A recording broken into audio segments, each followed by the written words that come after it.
Ouais, les gars, c'est gâté. Sautez massivement. Le peuple ivoirien dit qu'Alassane Ouattara doit quitter le pouvoir. Et Laurent Gbagbo, notre futur président de la Côte d'Ivoire. Donc, sans plus tarder, je vous laisse regarder la vidéo par vous-même. Likez, commentez, surtout partagez la vidéo massivement comme d'habitude. On est ensemble, ciao. Mais ça ne nous permet pas d'organiser les élections présidentielles. Et quand vous avez écouté Katina, il a dit quoi? Mais il faut dissoudre la commission électorale indépendante. On lui demande, mais quand on dissout la commission électorale indépendante, on fait comment? Il dit, on n'a qu'à dissoudre, puis après on verra. Ces gens, ils ont créé la crise dans les têtes. Ils sont en train de préparer une crise dans le pays. Et quand vous les avez écoutés, les beaux monsieur, ils n'ont fait que répéter crise, crise, crise. Dans leur esprit, la Côte d'Ivoire doit être en crise. Mais vous vous trompez. La période où vous aviez les moyens pour créer la crise dans un pays est dépassée. Vous n'avez plus les moyens de violence pour créer la crise dans notre pays. Et ça, vous devez l'intégrer dans votre esprit. Et donc, nous disons, ensemble, nous avons accepté de mettre en place un chronogramme de révision des listes électorales qui finit en juin. En juillet, on commence les parrainages. En août, on commence le dépôt des candidatures. Il n'est pas possible, sauf si vous êtes des magiciens, d'organiser une révision des listes électorales avant d'aller aux élections présidentielles de 2025. Donc vous vous trompez. Arrêtez donc de distraire les Ivoiriens. Ceux qui se sont préparés pour aller aux élections, aujourd'hui sont engagés dans le processus, iront aux élections. Ceux qui ne veulent pas y aller, mais vous allez rester à la maison. Merci, M. Kokora. Bless Lasme. Oui, madame, j'attends de vous que vous puissiez vraiment souvent regarder au mieux le débat, parce qu'on assiste à des sorties de route et puis beaucoup de bavardage. On dit des choses qui sont factuelles. En 2020, il y a eu une révision de la liste électorale qui a commencé le 10 juin. Elle s'est achevée le 24 juin. Il y a eu une prorogation. Ça fait 3 fois que vous dites, hein, oui, ça, mais la répétition est pédagogique. La répétition est pédagogique. Il y a eu une prorogation jusqu'au 30 juin et finalement, la prorogation s'est achevée le 5 juin 2020. Le 5 juillet, pardon, 2020. Ça voudrait donc dire qu'il est possible de faire une révision de la liste électorale en année électorale. Il est possible parce que nous sommes en juin, il n'est pas encore tard. Donc, celui qui demande une révision de la liste électorale, c'est celui qui veut que les conditions d'élection soient optimales. C'est tout ce que nous demandons. Moi, j'ai une question pour le RHDP à travers ces représentants qui sont là. Qu'est-ce qu'ils perdent si on fait une révision de la liste électorale? Surtout qu'il y a un budget qui a été alloué pour ça. Qu'est-ce qu'ils perdent? Surtout que ça a déjà eu lieu en 2020, ça a déjà eu lieu en 2015. Ils parlent de loi à respecter. Est-ce à dire qu'en 2020, ils n'ont pas respecté la loi? Est-ce à dire qu'en 2015, ils n'ont pas respecté la loi? Je pense qu'il faut sortir des émotions. Il faut sortir de cette volonté de s'accaparer le pouvoir, vaille que vaille, en violant ou en banalisant toutes les lois. Et il faut s'inscrire dans le sens de la promotion de la démocratie véritable. Cette démocratie-là implique que tous les acteurs et tous les Ivoiriens soient associés autant que faire se peut dans le processus de décision au niveau de l'élection présidentielle. Pour ça, il faut ouvrir une révision de la liste électorale. Ce qu'on demande, c'est simple. Ce qu'on demande est tellement simple, on ne sait pas ce que ça leur coûte. Donc, je ne sais pas, c'est difficile même d'épiloguer sur quelque chose qui est tellement évident. Alors, messieurs du RHDP, nous vous demandons pardon, acceptons une révision de la liste électorale, surtout qu'en parlant, à chaque fois, ils disent que vous, mais pourquoi ce qu'on dit maintenant, vous n'acceptez pas? Parce qu'ils tentent de nous associer à leur mascarade. Nous n'avons jamais accepté le principe qu'il n'y ait pas une révision de la liste électorale en 2025. Nous n'avons jamais accepté ça. Il ne faut pas qu'ils nous associent à une mascarade. Ils veulent confisquer le pouvoir, ils veulent opérer un braquage électoral, ils veulent faire un passage en force. On va s'opposer à ça, mais avec les moyens que la Constitution nous offre. Mais il ne faudrait pas qu'ils nous associent à ce meurtre de la démocratie en Côte d'Ivoire. D'accord. Avant de vous donner le temps de répondre, moi j'aimerais que vous puissiez répondre à une question qu'ils ont posée également sur ce plateau, parce qu'ils vont répondre à vos questions, de ce que aussi les Ivoiriens se disent. Finalement, cette opposition-là est-elle en train de se préparer pour des élections? Quelle est son offre politique? Que propose-t-elle pour la Côte d'Ivoire? C'est un peu le débat que nous, journalistes, attendons, notamment sur le fond de la question de chaque candidat. Qu'est-ce qui va changer? Qu'est-ce qu'on propose aux Ivoiriens? Qu'en est-il au niveau du PPAC? Nous avons une offre politique. Nous avons un projet de société, nous avons un programme de gouvernement. Mais à quel moment on parle de programme de gouvernement? C'est quand tu as un candidat. Quand les règles établies sont équitables, qu'on commence à parler maintenant du programme de gouvernement. Mais le match n'a même pas commencé et on va dire voici la composition de notre équipe. Ça ne marche pas comme ça. Nous avons un programme, nous sommes prêts, nous avons des bonnes idées pour les Ivoiriens. Et les Ivoiriens nous connaissent en matière d'idées, en matière de production et de diffusion d'idées. Quand on parle des programmes de gouvernement en Côte d'Ivoire, dans le microscope politique, ça vient de nous.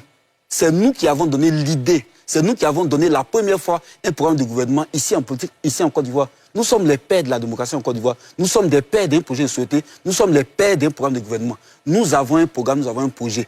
Mais il s'agit d'abord d'élaguer la situation politique. C'est qui est notre candidat? C'est à ça qu'on travaille. Ensuite, quelles sont les conditions? Qui va aux élections? Quelles sont les conditions? C'est lorsque les règles sont établies, sont claires, sont saines, qu'on décide maintenant de dévoiler aux Ivoiriens ce qu'on prévoit pour eux. Alors, dans ces conditions-là maintenant, où il y a quelqu'un qui veut faire un 4e mandat, il y a quelqu'un qui doit être candidat, qui ne l'est pas, comment dans ce désordre-là on peut parler de programme de gouvernement? Ça n'a pas de sens. Fani Karim. Oui, Evelyne, merci. Vous avez bien fait de lui poser cette question. Parce que c'est la colle, ça, à leur niveau. Ils n'en ont pas. Il a même parlé de braquage. Ce n'est pas le RHDP qui va faire un braquage électoral face au FPI qu'ils ont laissé derrière eux là-bas pour aller créer quelque chose avec lequel ils n'arrivent même pas à s'en sortir. Je vais vous donner quelques petites statistiques. Ils disent qu'on veut braquer des élections. Ils ont participé aux élections locales dernières. Ils ont participé aux législatives, ils ont participé aux régionales, ils ont participé aux élections municipales. Et voilà les résultats sur le terrain actuellement. Parce que la Côte d'Ivoire ne les a pas attendus. La Côte d'Ivoire a continué. La vie politique en Côte d'Ivoire a continué. Ils ont souvent l'impression que quand ils étaient hors du processus, la Côte d'Ivoire a pris congé, ou encore la vie politique a pris congé, ou bien a fait une trêve pour les attendre. Non, non, la Côte d'Ivoire a continué. C'est pour ça que quand ils sont allés aux élections de 2023, les élections locales et puis les élections législatives, en ce qui concerne les députés, sur 257 députés, ils n'ont eu que 18 députés, 7%. Là où le RHDP a 64% avec 164 députés. Ils sont allés aux élections municipales. Là où le RHDP a 147 maires sur 201 maires, soit 73%, le PPACI a eu 6 maires, soit 2,9%. Et on va continuer avec les régions, là où le RHDP a 27 régions sur 31 régions, soit 87%, le PPACI s'en est tiré avec 0 région. Mais c'est pour ça que ces gens ne veulent pas aller aux élections. Qu'est-ce que vous voulez dire par là? Ce que je veux dire, c'est que, comme vous l'avez très bien dit, ils n'ont pas de programme de société à proposer. Non, je ne l'ai pas dit, j'ai posé une question. Moi, je suis journaliste, je fais mon travail. D'accord, ok. Je pose des questions sur la base de ce qu'on entend dans l'opinion. C'est qu'ils ne peuvent pas aller aux élections. Et puis, ils parlent de démocratie. Ceux-là ne peuvent pas parler de démocratie à quelqu'un. Nous, on a été à l'opposition sous cela. Nous, on a été à l'opposition sous cela. Aujourd'hui, ils font des meetings un peu partout. Mais qu'ils nous disent combien de meetings nous, on a fait. Ici, pendant qu'ils étaient au pouvoir pendant 10 ans, on n'a pu faire aucun meeting. Il n'y avait que eux qui avaient droit à la parole. Aucun meeting? Injure publique partout tu es dans toutes les places. Non, s'il vous plaît. Non, mais il est dangereux, mais ce monsieur-là. Comment il peut vous mentir? Laissez-le parler. Tu abuses. Vous aurez votre temps de parole. Finissez ce que vous avez. Non, on a une maladie. Allez-y, Fani Karim. Toucher à leur point sensible, il s'agit. Non, Quand mais vous avez quel fini, point vous vous sensible? calmez. Ouattara n'a pas fait le meeting. Blaise-Las, s'il vous plaît. Calmez-vous. Blaise-Las. Non, je suis très calme. Mais laissez-le terminer.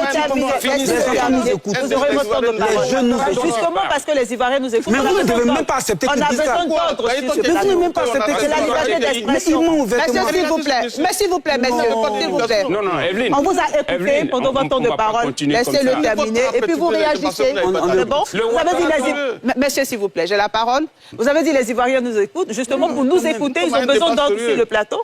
Ils ont besoin que chacun parle à son ton. Non, je veux qu'on retienne qu'ils disent que Ouattara n'a pas fait de meeting. Mais vous aurez le temps de réagir à ça. Vous aurez le temps. Vous êtes là. Allez-y, Fani Karim. Ouattara dont tu parles tant. Alassane Ouattara, s'il vous plaît, messieurs. Oui, puisque c'est comme ça qu'il l'a dit. Le Allons-y. président Alassane Ouattara. Mais vous savez pourquoi il est encore en vie? Il a eu la vie sauve parce qu'il a eu la chance d'avoir une échelle ce jour-là dans sa clôture, où il a sauté sa clôture, parce que vous avez envoyé des gens. C'était lors d'un meeting. Blaise-Las, s'il vous Ça n'a plaît. pas, ça n'a pas Vous d'importance. aurez votre temps de parole. S'il vous plaît. Lida Kwasi l'a écrit dans son livre. Vous avez envoyé des militaires aller regarder chez l'ambassadeur de l'Allemagne s'il était là et puis de l'éliminer. Ça est dans le livre. Alors, donc, je voudrais vous dire que nous, on ira aux élections et vos caprices ne vont pas empêcher la Côte d'Ivoire d'aller aux élections. quand il parle il va y avoir une crise, Mais c'est normal, quand on écoute leur meeting, tout ce que Gbagbo a dit de l'autre côté, mais c'est la même chose. On a écouté un discours fleuve, ponctué je sais pas, de souris ou de quoi, mais on a pu comptabiliser près de 14 fois le mot combat. On reviendra sur le discours parce que c'est notre deuxième sujet. Pour l'instant, nous sommes sur la liste électorale, l'audit demandé par l'opposition. Ce que je vais dire sur la liste électorale pour terminer, quand la révision a été ouverte, le RHDP a déployé toute sa machinerie pour glaner tous ceux qui étaient en âge de voter et tous ceux qui étaient mineurs et qui étaient autorisés à être sur la liste. C'est ce que nous avons fait. Sinon, même la révision qu'ils réclament, s'ils l'ont, ils pensent qu'ils seront les seuls à encore collecter des gens pour mettre sur la liste électorale. Non, le RHDP ira encore trouver des gens pour mettre sur la liste électorale. Mais nous sommes respectueux des principes qui disent que c'est la CEI qui propose la date des différentes opérations de révision de la liste électorale. Et donc nous nous en tenons à ça et nous sommes prêts à aller aux élections avec ou sans le PPACI. Mais s'en tenir à cela, n'est-ce pas? Est-ce que ce ne serait pas une manière de préparer une contestation post-électorale, selon vous? Ils ont déjà participé à une seule élection qu'ils n'ont pas contestée. Donnez-moi une seule élection que le FPI a gagnée. Une seule élection. Donnez-moi une seule élection. Depuis que Houphouët-Boigny est décédé, jusqu'à aujourd'hui, citez-moi, ils peuvent même citer une seule élection que le PPACI, sinon le FPI devenu PPACI, a gagné en Côte d'Ivoire. Donnez-moi une seule. D'accord. Ils sont là, je les mets au défi qu'ils nous disent, nous, quand nous étions FPI ou bien PPACI, nous avons participé à telle élection présidentielle, députation ou municipale, y compris, où ils ont eu la majorité en Côte d'Ivoire, je les mets au défi. Merci. On va leur donner la parole. Moi, j'aimerais donner la parole à un téléspectateur, Yaya Bamba, qui nous appelle d'Abobo, s'il est toujours avec nous. Bonsoir. Mais quand on dit que de l'argent a été d'accord, donc vous êtes nombreux à vouloir participer à cette émission. Le téléphone est ouvert et vous pouvez nous appeler. Fabrice Lago d'abord, ensuite Blaise Lasme sur ce qu'on a déjà dit sur le plateau. Avant d'utiliser mon temps de parole, permettez-moi de relever deux choses. La première des choses, c'est que tout à l'heure, lorsque... Mais ça fait partie de son temps de parole. Non, Fadi Karim, s'il vous plaît. Mais d'accord, mais laissez-moi, s'il vous plaît. Allez-y, allez-y. Merci, madame. Allez-y. Tout à l'heure, lorsque quelqu'un a dit Ouattara, vous avez exigé qu'il soit dit Alassane Ouattara. Je vous prie d'exiger qu'il soit dit M. Laurent Gbagbo, le président Laurent Gbagbo. On le fait toujours. Non, parce que tout à l'heure, j'ai relevé plusieurs fois où ce monsieur a dit Gbagbo. Donc, j'attire juste votre attention là-dessus afin que... Donc, M. Laurent Gbagbo, Alassane Ouattara, soit ou M. Gbagbo, M. Ouattara. Je voudrais aussi rappeler, comme c'est vous qui conduisez le débat, que vous avez demandé tout à l'heure à Blaise là de répondre à une question que ce monsieur posait. Il a répondu. Mais il a posé une question à laquelle ils n'ont pas répondu. Si vous permettez, je répète la question. Qu'est-ce que le RDP perd si on fait une révision? Le RHDP, vous voulez dire? Bon, c'est le même groupe.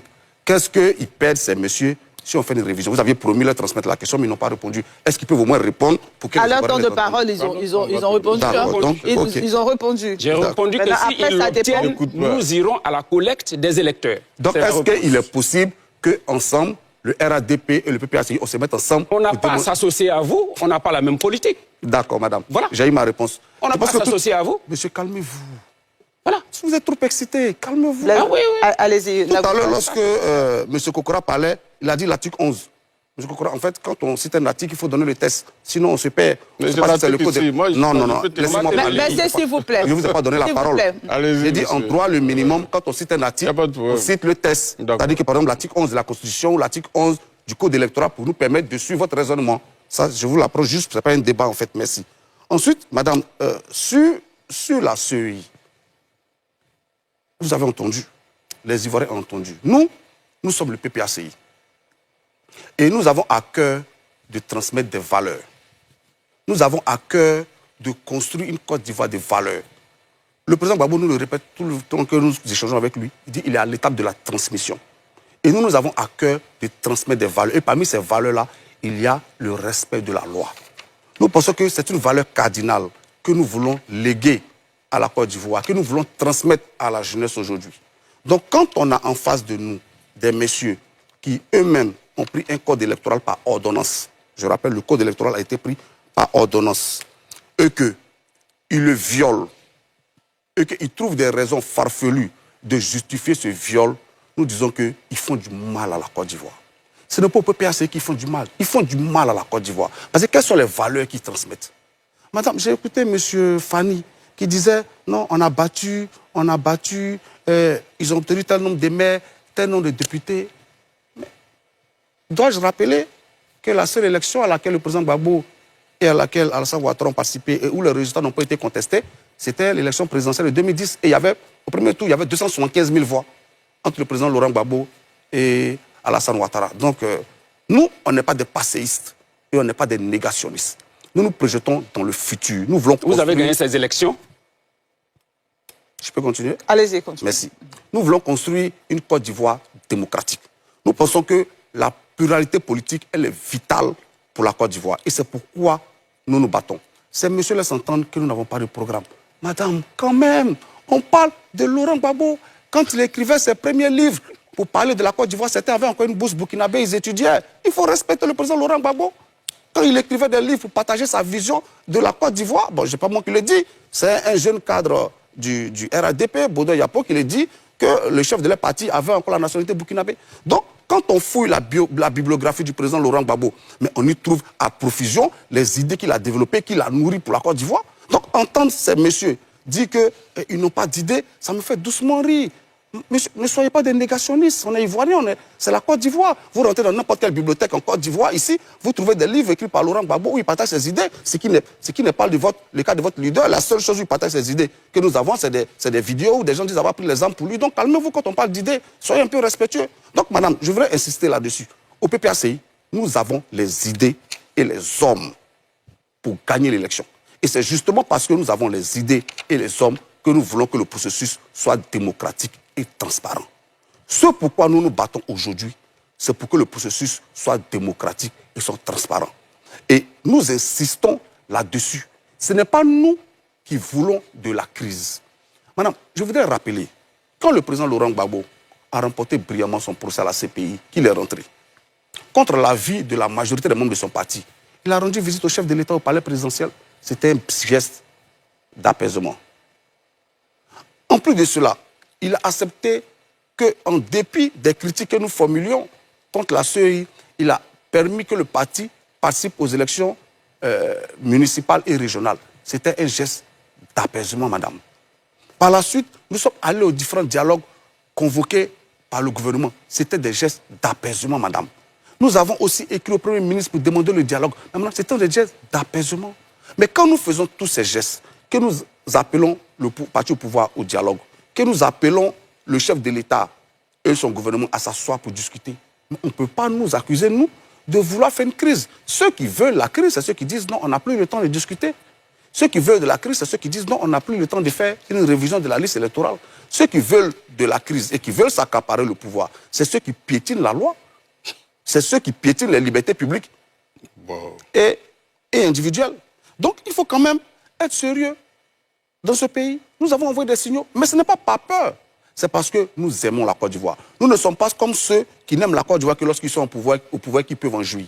C'est parce que nous aimons la Côte d'Ivoire, que nous sommes accrochés à la Côte d'Ivoire, parce que nous sommes des enfants de la Côte d'Ivoire, que nous souhaitons qu'un dialogue constructif s'installe pour que nous ayons des élections libres, démocratiques et transparentes. Donc, tout ce que nous faisons aujourd'hui, ce pourquoi nous sommes assis sur ce plateau, mon camarade Blaise Las et moi, c'est pour dire encore une fois qu'en 2020, il y a eu la révision en juin et il y a eu la présidentielle. En 2025, essayons de faire la même chose. Réglons les problèmes avant les élections, parce qu'en 2020, il y a eu 83 morts. Combien de morts faut-il pour qu'on soit satisfait?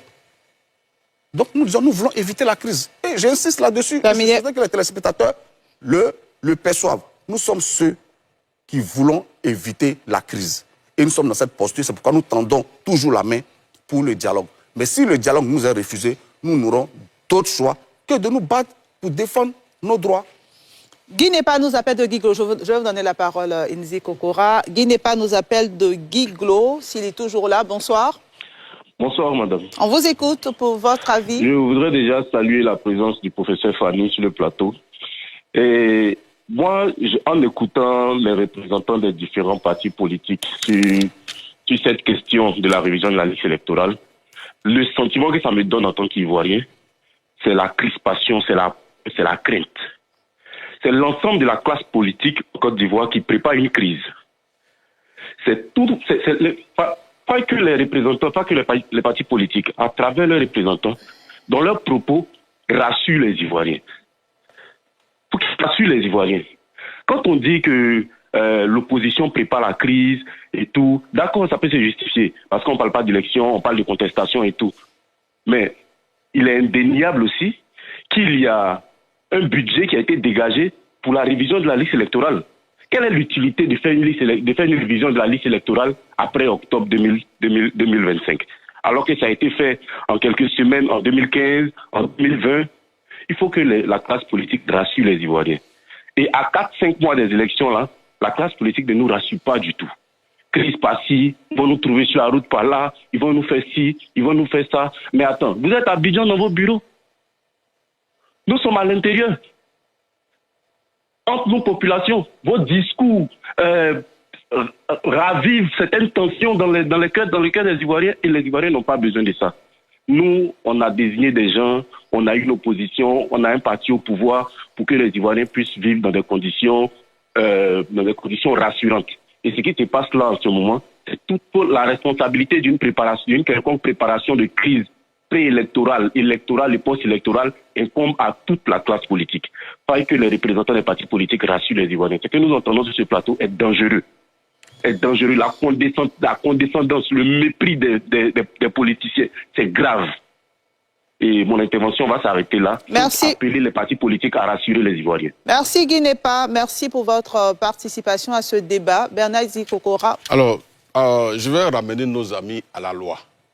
Parce que tant qu'on ne va pas débattre en encadrant nos interventions par la loi, mais on perd le temps.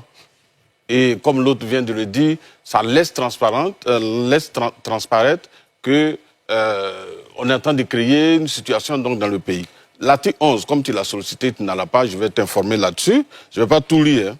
On dit la période d'établissement... Article 11 de quel texte? Article 11 du code électoral. Du code électoral. Non, le code électoral, frère, calme-toi. Tu n'as pas fait du bruit à tout moment. Allez-y, continuez. Quand tu parles, je t'écoute. Allez-y. Il faut avoir le respect de m'écouter également. Ah, donc, l'article 11, la période d'établissement de la liste électorale ainsi que les modalités pratiques de son exécution sont fixées par décret pris en Conseil des ministres sur proposition de la commission chargée des élections. Dans tous les cas, il faut bien ouvrir les oreilles pour écouter. Dans tous les cas, la liste électorale provisoire doit être publiée 3 mois au plus tard avant les élections par voie d'affichage dans tous les lieux de vote afin de permettre sa consultation par les électeurs. Bon, ils vont nous dire sur ce plateau. On commence la révision de la liste électorale. À quelle période? Et on affiche la liste provisoire dans quel mois pour respecter l'article 11 et aller aux élections présidentielles. Je peux répondre à ça? Non, laissez-le terminer. Il a son temps de parole. Non, laissez-le terminer. Mais pourquoi tu as obligé? Ah oui, je me suis proposé de... Non, il n'y a pas de problème. Allez-y, calmez-vous. Calmez-vous, messieurs. Calmez-vous. Vous n'avez pas la parole. Vous n'avez pas la parole. Laissez-le terminer. Il a posé une question. Mais vous allez répondre quand vous allez avoir votre temps de parole. Izzy Kokora, s'il vous plaît. S'il vous plaît. Laurent Gbagbo, s'il te plaît. Messieurs, les Ivoiriens ont besoin de comprendre. Messieurs, Salut Karim, vous n'allez pas vous y mettre. Vous n'allez pas vous y mettre. S'il vous plaît. Les Ivoiriens ont besoin de comprendre et on ne peut pas se comprendre dans le désordre. Si tout le monde parle à la fois, chacun son temps de parole, vous notez et ensuite quand on vous donne la parole, vous répondez. C'est aussi simple, s'il vous plaît, messieurs. On peut continuer? Alors, donc je poursuis pour dire, j'espère qu'ils vont rester disciplinés jusqu'au bout. Alors, je poursuis pour dire, quand vous prenez l'article 11, il n'est pas possible de faire une révision de liste électorale en respectant toutes les étapes, afficher la liste provisoire et aller aux élections présidentielles de 2025. Ce qu'il faut dire à nos compatriotes, c'est que le parrainage doit se faire sur la liste définitive et non sur la liste provisoire. Ça veut dire qu'il est totalement impossible parce que le dépôt des candidatures, c'est en août. On sera en plein dans la révision de la liste électorale. Il nous ramène en 2020. Mais soyez honnêtes. Ce sont les partis politiques qui ont estimé que la révision de la liste électorale, donc qui s'est faite en 2020, en juin, était contraire à la loi. Et il ne faudrait plus que ça se répète. Donc, revenir sur 2020, ce n'est pas logique. Ça, c'est la première chose. Et vous avez posé une question qui est essentielle. Quel est le projet des sociétés? Ils nous disent qu'ils en ont, mais sauf qu'ils n'ont pas de candidat en bon. Moi, ça me surprend. Donc, Gbagbo Laurent n'est plus votre candidat. Alors que sur ce même plateau, vous avez insisté pour dire Laurent Gbagbo est votre candidat. Aujourd'hui, c'est à vous devant les Ivoiriens que vous n'avez pas de candidat. Ça c'est malheureux. Ça dit une chose de son contraire. Mais d'ailleurs, les idées, vous en avez. Voilà pourquoi le projet de société Laurent Gbagbo, c'est 10 francs d'impôt sur les sardines pour financer les projets de société. Voilà le seul projet dont vous disposez. Et donc, quand il nous dit Laurent Gbagbo, il est le père des programmes en Côte d'Ivoire, peut-être qu'on peut lui accorder cela, sauf qu'aujourd'hui, il n'a plus cette capacité, il n'a plus cette énergie qui lui permettait de créer un projet de société, donc depuis les années 88. Et mais ses amis qui étaient avec lui, les Mamadou Koulibaly, les Ouraga Obou, tous ceux-là qui l'aidaient à écrire un projet, ils sont où aujourd'hui? C'est vous, les enfants comme ça, qui êtes autour de Laurent Gbagbo. Mais qu'est-ce que vous pouvez apporter à M. Laurent Gbagbo? Rien. Voilà. Non, absolument rien. On voit dans votre comportement ici, vous n'êtes pas discipliné. Voyez-vous? Donc, nous connaissons M. Laurent Gbagbo dans les années avant 90. D'ailleurs, je confirme que le président Laurent Gbagbo avait déjà son programme de gouverner autrement la Côte d'Ivoire depuis les années 88. Avant même qu'il ne soit candidat, avant le multipartisme, en 90, il avait déjà un projet. Alors qu'il n'était même pas encore candidat. Mais pourquoi aujourd'hui, où lui-même s'est déclaré candidat, je crois que vous avez commencé les parrainages, c'est ce qu'on a entendu, mais vous commencez les parrainages pour votre candidat, et puis vous venez dire ce soir que vous n'avez pas de candidat, voilà pourquoi vous ne présentez pas votre projet. Vous n'avez aucune offre pour les Ivoiriens, sur la santé vous n'avez rien, sur l'éducation vous n'avez rien, sur les infrastructures vous n'avez rien. D'ailleurs on écoute, on va revenir sur son meeting, mais de tous les meetings que vous organisez, qu'est-ce que les Ivoiriens tiennent du discours de Laurent Gbagbo? Aucun projet, à part parler de lui-même à tout moment. Mais qu'est-ce qu'il présente pour les Ivoiriens? Vous n'avez aucun projet, on vous met au défi de nous dire de 2026 à 2025, qu'est-ce que vous allez faire pour la santé ou l'éducation? Vous n'avez aucune idée. Donc arrêtez de tromper les Ivoiriens. Voilà pourquoi d'ailleurs, au lieu de vous préparer à aller aux élections, vous préparez une crise. Mais comme je l'ai dit, je vais le confirmer encore, on ne va pas vous donner cette possibilité de créer la crise en Côte d'Ivoire. Parce que nous sommes tous entendus, en ce qui concerne la révision de la liste électorale, donc qui a commencé en octobre, devait prendre fin en juin. Et on vous pose la question, vous n'arrivez pas à répondre.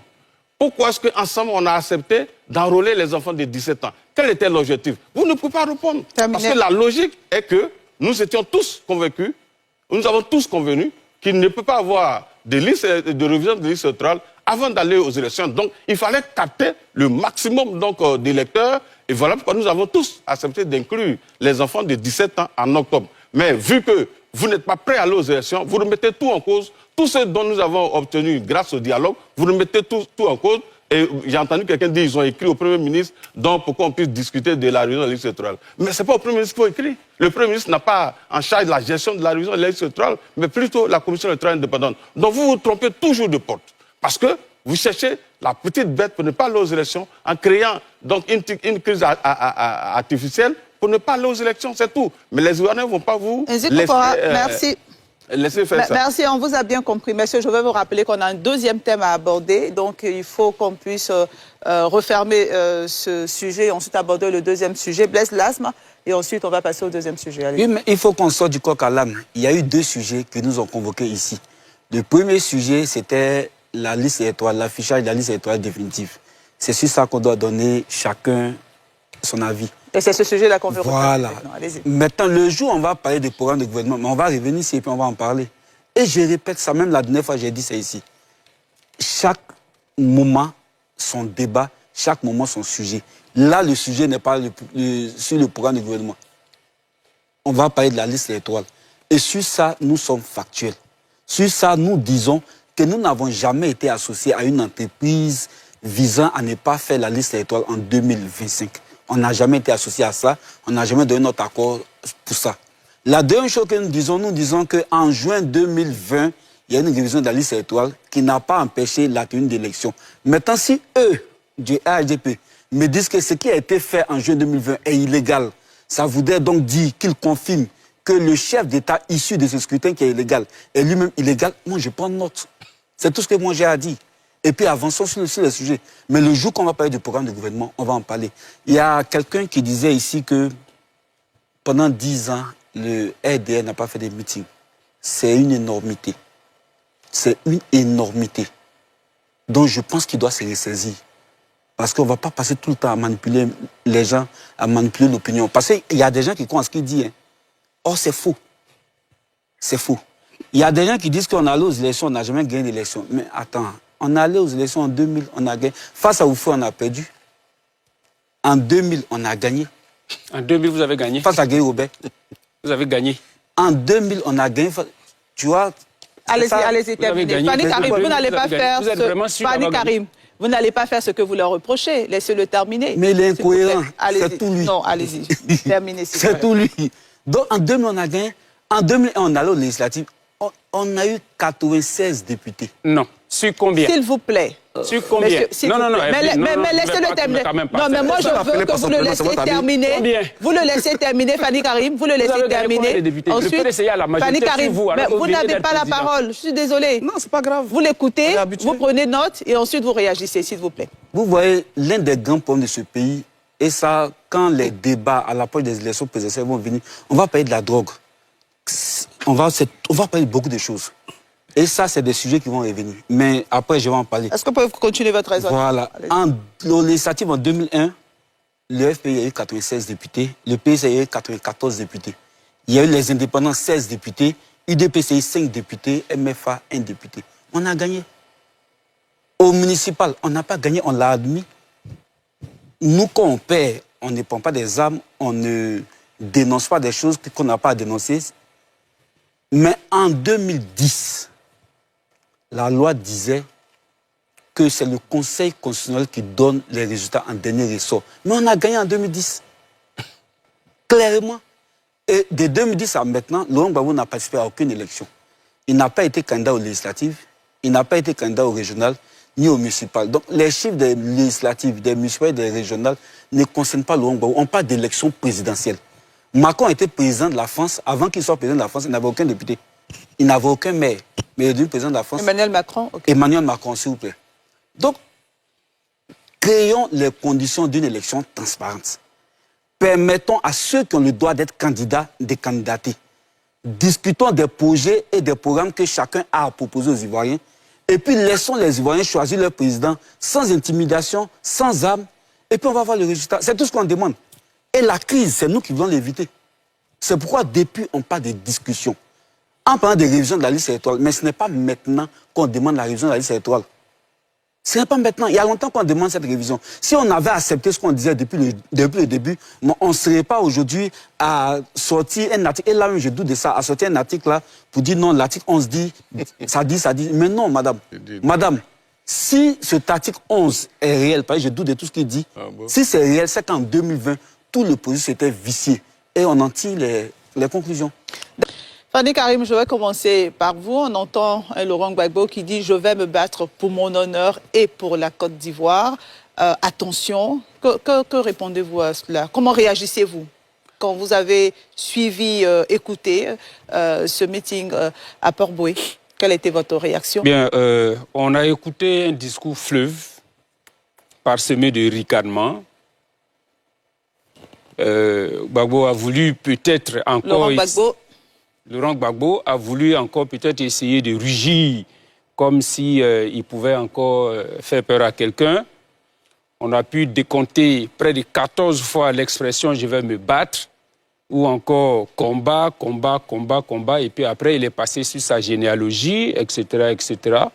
Mais sa généalogie, on la connaît. On sait qu'il s'appelle Laurent Gbagbo et que sa soeur s'appelle Koudou Jeannette et que son papa... Sinon supposé, je suis désolé de le dire, c'est Koudou Zépé. Voilà, donc ça c'est des choses que nous savons. Donc la généalogie, on n'avait pas besoin vraiment qu'il en rajoute une autre couche. Mais la question que n'importe quel observateur, à 4 mois des élections, peut se poser après avoir écouté Gbagbo, cette fois-ci comme les autres fois, c'est de savoir quand il se sera battu, comme il l'a si bien dit. On ne sait pas en comptant sur quoi, quand il se sera battu et qu'il sera revenu au pouvoir, qu'est-ce qu'il fera pour la Côte d'Ivoire? Sur ça, jusqu'à présent, c'est un blackout. C'est toujours un blackout. Et Kokora l'a si bien dit. Sur la question de l'école, qu'est-ce que Gbagbo va faire? Laurent Gbagbo, soit M. Gbagbo ou Laurent Gbagbo, s'il vous plaît. Sur la question de l'école, qu'est-ce que Laurent Gbagbo va faire? Parce que ici, lors de ces 10 dernières années, il a dit qui ne pouvait même pas décréter l'école obligatoire parce que les parents d'élèves allaient le poursuivre. Parce que lui n'avait pas la capacité de créer les infrastructures nécessaires pour que les enfants partent à l'école. Sur la question des infrastructures macroéconomiques, toujours rien venant du PPACI. Le seul qui s'y est aventuré, comme Kokora l'a dit, c'était un certain Justin Katina Kone qui a proposé aux Ivoiriens d'ajouter 10 francs sur les boîtes de sardines pour construire des routes et des autoroutes et éviter aux Ivoiriens de payer des ponts à péage. Et en ce qui concerne l'enseignement supérieur, on n'a rien entendu du tout avec la multiplication des universités qui se réalisent par le président Alassane Ouattara. Mais sur 10 ans, le FPI revendique la construction d'un amphithéâtre à l'université Félix Houphouët-Boigny, je crois en 2007. Voilà tout ce qu'il revendique en 10 ans. Les Ivoiriens sont en droit de se demander aujourd'hui, il veut se battre pour revenir au pouvoir. Quand il sera revenu, qu'est-ce qu'il fera? Énergie, l'électricité par exemple. On est en train d'attendre quand il va revenir sur ce domaine, il fait quoi? Parce que c'est sous lui que les Ivoiriens ont connu le mot délestage en matière d'électricité pour la première fois, alors qu'aujourd'hui, sous Alassane Ouattara, c'est 400 campements, je n'ai pas dit village, 400 campements qui sont en train d'être recherchés en vue de recevoir l'électricité. Et bien d'autres domaines comme ça. Donc moi, je voudrais dire à Lago, qui est ici présent, chargé de la propagande. S'il vous plaît. Chargé de la propagande. Fabrice Lago. Voilà. Je voudrais dire à M. Lago Voilà. Que pour la prochaine sortie de Laurent Gbagbo, de prendre juste un petit bout de papier et puis d'écrire dessus peut-être pont, école, collège, l'eau, barrage, pour lui donner, pour qu'après tout ce qu'il aura dit là, qu'il puisse au moins lire ça pour que les Ivoiriens, pour une première fois, entendent des infrastructures venant donc du discours du président Laurent Gbagbo, si jamais il arrivait encore. Vous avez regardé tout de suite le reportage. Un monsieur est en train de porter une bassine en plastique sur la tête. En Côte d'Ivoire, ça s'appelle Gbagbo. Et on peut dire que c'est la seule chose, après 10 ans de règne d'un président, c'est la seule chose qui porte son nom. Ça, il faut qu'il puisse convaincre au moins quelques Ivoiriens pour dire quand il va venir, il va faire mieux que ce qu'il a fait. Je m'arrête là pour l'instant. Benaïzi Kokora, sans revenir Alors, sur ce qui a déjà on a été tous dit. suivi le meeting qui s'est tenu dans un endroit très exigu. Il faut noter que cette place, c'est entre 2000 et 3000 personnes, dont le président Laurent Gbagbo donc, a mobilisé en deçà de 3000 personnes. Pour un ancien président de la République, vraiment, c'est en deçà des espérances. Comment vous le savez? Mais c'est clair, regardez la place et nous avons les chiffres. C'est entre 2000 et 3000 personnes. Il ne peut pas dire le contraire. Voilà, donc il n'a pas mobilisé, mais ça ne nous étonne pas. D'ailleurs, peut-être qu'il aurait pu choisir une place beaucoup plus grande pour qu'on puisse véritablement mesurer sa capacité donc à mobiliser les Ivoiriens. La première chose. Deuxième chose, c'est que, comme Karim l'a dit, Fanny l'a dit, dans le discours, il est vide. On a entendu un monsieur Gbagbo qui parlait de bagarre, que depuis 18 ans, lui, l'âge de 18 ans, lui, se bagarre. Mais il faut qu'il arrête, il faut qu'il comprenne qu'à 80 ans, on ne bagarre plus, on construit. D'ailleurs, son avenir est derrière lui, il a été président de la République. Il faut qu'il comprenne qu'aujourd'hui, le monde a évolué et qu'on ne se bagarre plus. La vraie bataille, c'est de lutter contre la pauvreté, c'est de lutter contre la corruption qui gangrène l'Afrique. Et d'ailleurs, quand il partait du pouvoir, la Côte d'Ivoire était à la 171e place en termes d'indice de perception de la corruption. Voilà les vraies batailles. Aujourd'hui, la bataille, c'est au niveau de l'intelligence. C'est au niveau de l'intelligence artificielle. Ce n'est pas les muscles, mais ce sont les idées, comme on l'a dit. Jusqu'à la fin de cette émission, nos amis seront incapables de vous dire, voilà une idée claire que nous avons, que le parti dispose pour aller aux élections et transformer donc la Côte d'Ivoire. Ils n'en ont pas. Et je les mets au défi.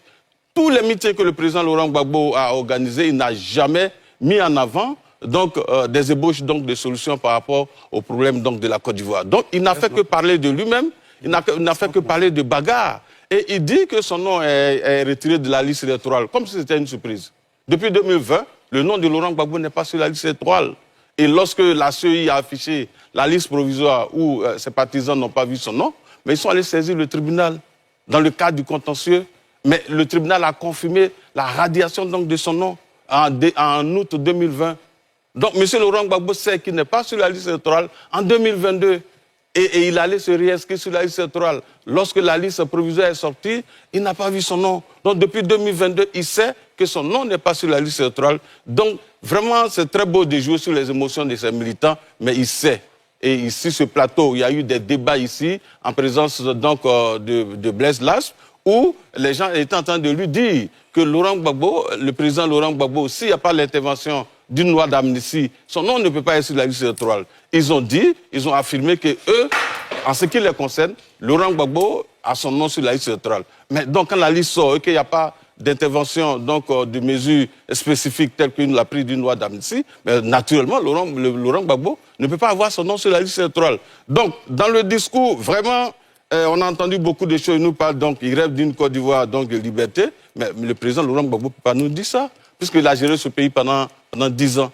Quelle est la liberté d'expression qu'il a laissée dans notre pays? C'est sous lui donc, que les manifestants étaient matraqués, étaient frappés. C'est lui qui disait à Divo qu'il donne donc l'ordre à la CRS de mater tous les manifestants et qu'ils n'avaient pas donc à réfléchir des conséquences et qu'après ils vont réfléchir à tout cela.